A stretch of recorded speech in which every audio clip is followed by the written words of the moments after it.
All right, good morning. Thanks for coming. And my name's Kevin Tetsworth. I live in Australia now, but I'm originally from the US. And thanks, Rob, Austin. I love you too, Rob. Peter Menges for supporting the course, and for all of you for coming to hear what we have to say. There's been a few AV issues, and I woke up early to modify some of my talks, and so we'll see if I'm act surprised when things happen here, that whatever talk I've loaded isn't quite what I expected. I have no disclosures related to the nature of this talk. I received some various speaking fees and things like that from unrelated sources. And I hope that everyone here is familiar with these images from 8 Mile, and everybody knows this, and so that I don't have to break out into rap or go into. But I want you to know, when you do these osteotomies, you get one chance and that one opportunity to get it right, and so. Surgical precision, I know that this is something that you hear on TV all the time. You're watching the football game. It was a surgically precise march down the field, or they talk about it, and in military action and things. But really, the public perception is that surgeons are able to do things within far less than a millimeter. As Mitch says, we aren't able to do that. And even though I wrote chapter 4 of the first 3 great chapters, I'm the author of the 4th chapter, I think.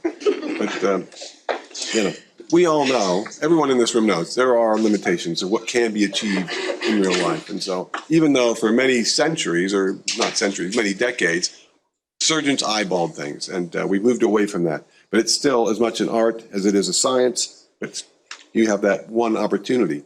Now, Ilizarov, his real, I think the genius of gradual correction is, in using external fixation, that you have so many opportunities. You can infinitely adjust this until ultimately you are happy. And so when you leave the operating room, the procedure isn't over. You can keep modifying, adjusting, changing.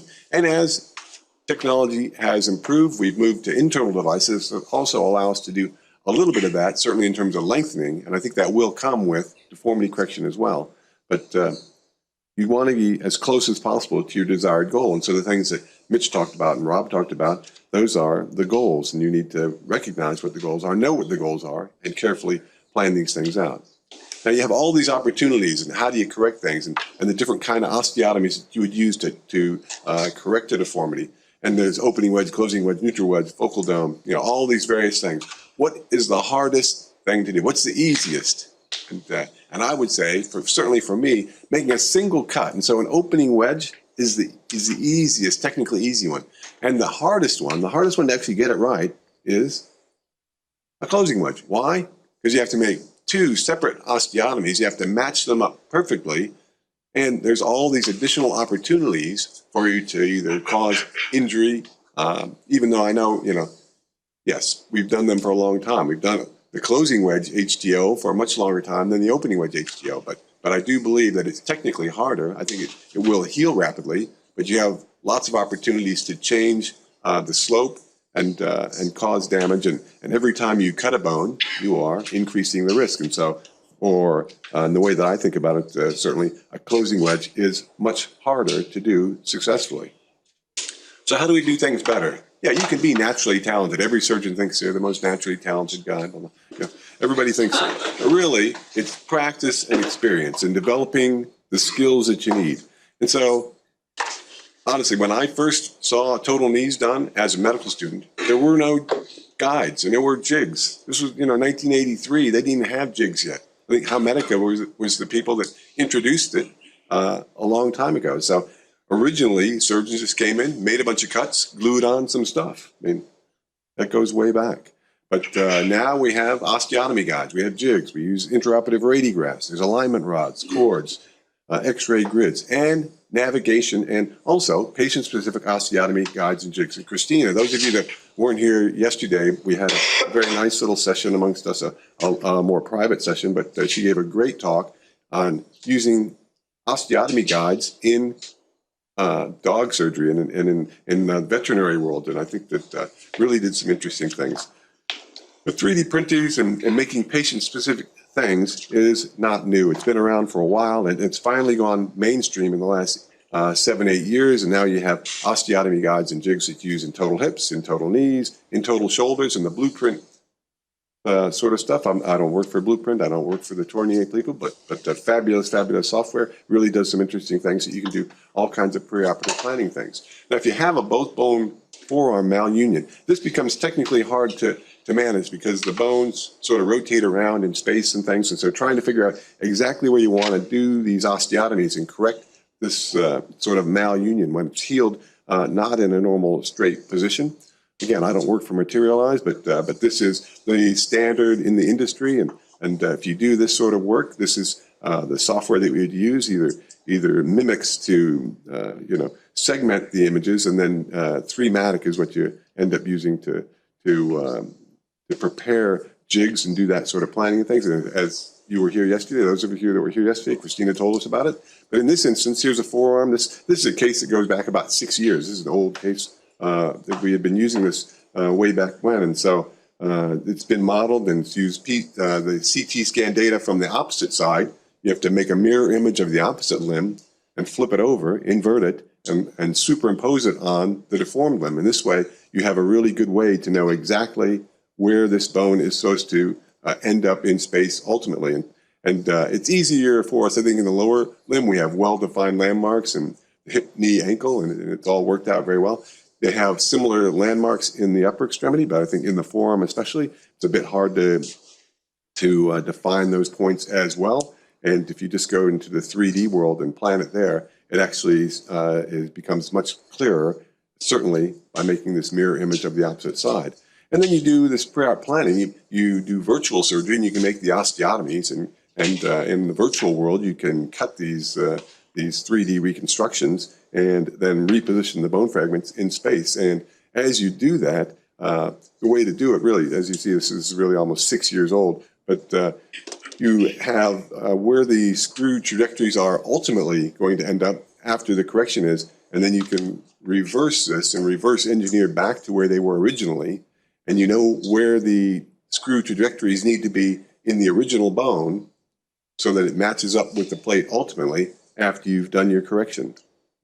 And so you can create these 3D printed patient-specific or custom drill guides and jigs that you apply to the bone in the deformed position, make the drill holes in the bone before you've corrected it, do the osteotomies through the jig that's also positioned in a particular location to show you where to cut the bone correctly, then remove that guide, realign and replace the bone using a separate guide that then slides onto some pins that you've already placed to give you orientation in each of those individual fragments, in this case 3 separate fragments, and that holds it in place while you put the plate on.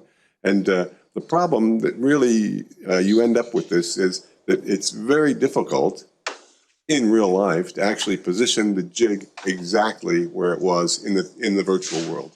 And I know that it seems like, oh, it'd be very simple and straightforward. It's really not, and soft tissue interferes, and sometimes there's little extra bits of bone fragments or callus or osteophytes and things that interfere with the positioning of the jig. And if it's off just a little bit, well, then all your preoperative planning has gone awry. And if you see in the top images, they've even put little outlines on there where the jig is supposed to sit on the bone and things like that. You don't have that in real life. And it often is best to have some sort of landmark there. And whether it's an old screw hole or a broken screw or some other bit of something that's there already on the preoperative images that you can use as a landmark when you get to do the case in real life, it makes a huge difference in terms of getting the jig positioned exactly where it was when you worked in the virtual world. Now you see here that the plate is way off the bone, and so those screw trajectories that were placed using the osteotomy guide and the screw jig to give you those screw holes, that's how far off, and that's how far that plate is going to come back down and reorient that distal fragment. And so we did this one case way back, it ended up being June 2014. And then the hospital discovered the charge that the company was charging to the hospital. So we did have this epic rack battle that went on for a long time. And we didn't get to do another case like this for about 4 years, which really put a damper on things.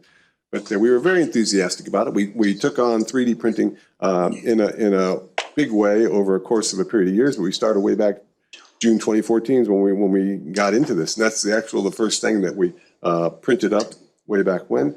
And we've done some things. We did a symposium in Techniques in Orthopedics. My young junior colleague is Nick Green, who came right out of university and joined us, and over time has grown leaps and bounds in this area. This is all he does. He's employed full-time as our medical modeler, and we've had this Object 30 printer for about almost 4 years now, and we've published on this in CCOT-J, how to put this into practice, and it's an interesting article if you get a chance to look at that. This is another case that just demonstrates the type of pathology that you can approach and investigate. Again, this was that very, very early sort of thing. But as you do the printing and as you're doing this sort of work, you need to figure out even where all the supports are. And the software does that for you, but it's something that you need to calculate out and becomes part of your planning process as you're doing 3D printing and things. So if you do this in-house, yeah, it becomes a bit labor intensive. The surgeon's not going to do it. You're going to have other people that do this. It's very few of you here are going to take this on yourself. Trying to do all the segmentation and things, if you're not doing this routinely, it just becomes a lot of work for you. And so this is segmentation. We won't get into all that sort of stuff. There's a lot of freeware that you can use to do that, but the more expensive software and the better software just makes it faster and easier. Osirix works pretty well for the Apple, but there's lots of these sort of things that you need to look at. So if we look at distal femoral osteotomy and high tibial osteotomy, this is really going to be the workhorse for what you do in and around the knee. And the jigs can either be pure plastic, but as you do that, there's this risk that you'll cut off little bits of plastic and leave remnants. I know that the hospital sort of people and the regulators and the government and everybody is all concerned about these sort of things. So you can have metal pieces that are in there, but again, that adds to the complexity, it adds to the cost and how much benefit you get out of that. And you can do this sort of complicated planning and jigs and things for a relatively simple procedure like this that Rob showed you. It's not so hard to figure out that you make that oblique osteotomy. It's in a normal location. You can follow on an x-ray. You can make a simple cut. You can make it incomplete. You can open it a certain amount, and you can do all that pretty effectively without using all this sort of complicated stuff. I think that having the jigs there help for the increasingly complicated kind of procedure. And the more difficult and complicated it is, the more benefit that you get out of it. Now, this is someone who had a DFO. I'll just show this one case, a DFO that went awry in somebody else's hands. And this gentleman had a valgus deformity, and then it was overcorrected into varus, and ended up, they overcorrected by, what is that? Looks like about 11.5 degrees, 11.2465 degrees. In the virtual world, you get these to the 10,000th of a degree. Obviously, that's beyond the standard of any human to reproduce. But then you can design jigs and create something that'll give you 2 osteotomies that'll correct that deformity and allow you to then place pins. That's those three other tracks you see there. They'll put pins into the bone, and then you put a separate jig back on top of that, and it realigns and reorients and gives you that sort of thing. But again, in the public hospital system in Australia, you run into incredible red tape, roadblocks, restrictions, government requests, forms to fill out because of sterilization, indemnity, quality control. These all became huge issues that we had to battle with in terms of whether you could use this and who was going to be responsible and all these sort of things. So if you are a manufacturer or if you are independently licensed, certainly in Australia, and it's probably the same thing in the US, you have the green light to do this. But if you bring this on and do it as an individual or as the hospital trying to take this on, it created big problems for them. Now, in the public hospital, this was a huge issue. In the private hospital, they say, oh yeah, come in, just print what you want, sterilize it up, in you go. So we just took them to the private hospital, we put it in, we had them sterilize it and used it the next day, and it wasn't an issue. And so this is, unfortunately, I couldn't locate the x-rays preoperative beyond those other images I had from the virtual world, but this is post-operative following the osteotomy. It's healed, it's solid, everything's going well. So this is just a tiny bit of data that tells you that if you have something very simple, now it's given this average time for planning and things, and it depends on your skill level and experience. And my young colleague Nick Green, who's done this for the last 4 years now and does it on a full-time basis, he does it very quickly. Me doing it, it would take me many hours to do. And I think that for simple cases, it's not worth the time and effort. Even the most many medium sort of cases become increasingly useful. And certainly for very complex intra-articular osteotomies, we do tibial plateau fractures that are malunited and things, then it becomes something that's much more useful for us to consider. But again, I'll just go back and finish with the concept that it's the only opportunity you have. You have one shot to get it right. Patients are most appreciative of this. You get it right, it's the best possible thing you can do for them. Thank you.